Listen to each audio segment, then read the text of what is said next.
Maulaya salli wa sallim daiman abada ala habibika khairil khalqi kullihim.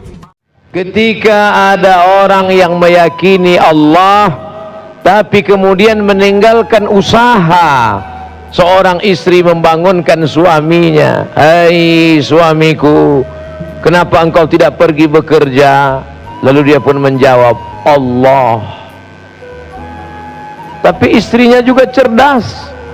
Begitu siang datang, perut mulai lapar, cacing keroncongan, dan dia buka tudung saji, hanyut terapung, yang terlihat hanyalah kosong.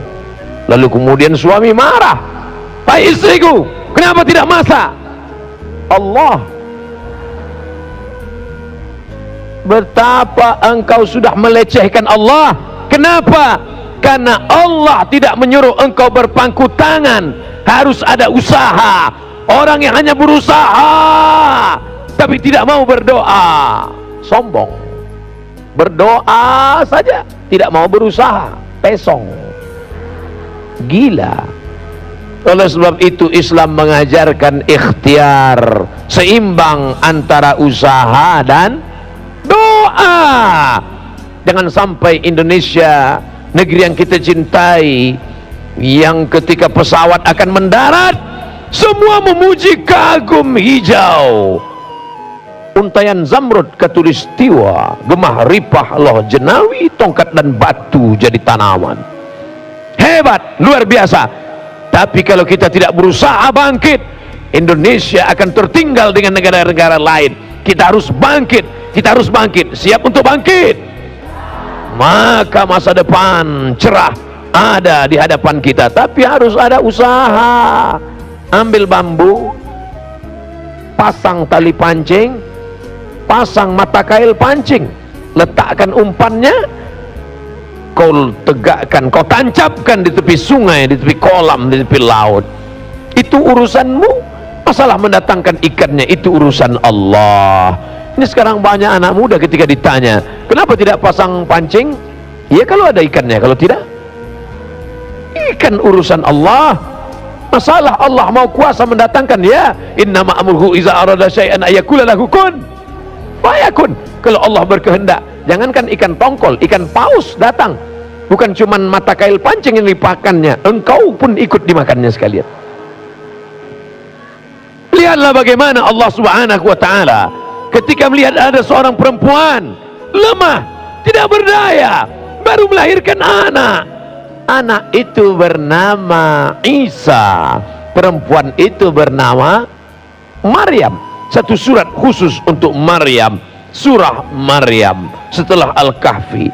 Maryam baru melahirkan anak, tidak ada orang menjenguknya karena mereka memfitnahnya dia seorang pezina, karena sudah berzina dengan si Joseph tukang kayu, kata orang Yahudi. Tapi Allah mensucikan namanya. Bersandar dia sebatang pohon korma. Apa kata Allah? Wa huzzi ilaiki bijiz'in nakhlati.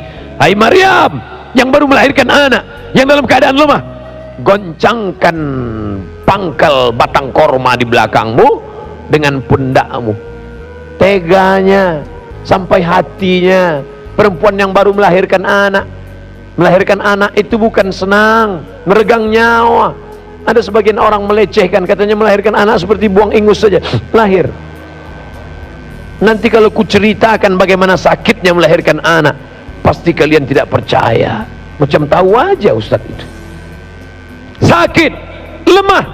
Tapi apa kata Allah? Goncangkan pangkal batang korma yang ada di belakangmu. Tusaqit alaiki rutaban janiyya. Akan gugur buah korma. Kalau di Langsa tidak ada pohon korma, cari saja pohon sawit. Sawit dan korma masih sepupu, dua pupu. Pulang dari sini, dekati pohon sawit, 5 laki-laki yang gagah perkasa, tolong kau goncang. Kira-kira berondolnya jatuh atau tidak? Tidak. Kenapa Allah memerintahkan Maryam untuk menggoncangkan batang pohon korma? Allah ingin mengajarkan ada usaha. Apa yang terjadi? Ketika Maryam menggoncangkan batang korma dengan pundaknya, dia tidak bisa berdiri karena baru melahirkan anak. Dia tidak menggoncang dengan tangannya karena dia menggendong Isa. Dia goncang dengan pundaknya. Korma itu pun jatuh atas kuasa Allah. Padahal kalau Allah mau, jangankan buah korma, innama amruhu iza arada syai'an ayakula lahu kun fayakun. Batang kormanya tumbang sekalian. Tapi Allah mau mengajarkan kita usaha. Ini sudah terjadi ribuan tahun sebelum Isa lahir. Kapan itu? Ketika Hajar ditinggalkan oleh suami. Yang menyuruhnya tinggalkan siapa? Allah. Allah yang memerintahkannya. Tinggalkan dia. Fi wadin ghairi dzi zar'in. Ku tinggalkan di lembah yang tidak ada tanam-tanaman, inda baitikal mu'arrab. Tapi apa yang terjadi? Naik ke bukit Safa, tidak ada air. Naik ke bukit Marwah, tidak ada air. Ternyata air bukan datang di bukit Safa, bukan muncrat di bukit Marwah, tapi air itu datang dari tumit anak kecil yang belum pandai berjalan. Zamzami, Zamzami, hai air Zamzam, keluarlah. Air itu diminum 3000 tahun lamanya. Seimbang antara usaha dan doa. Mari berusaha, jangan lupa berdoa.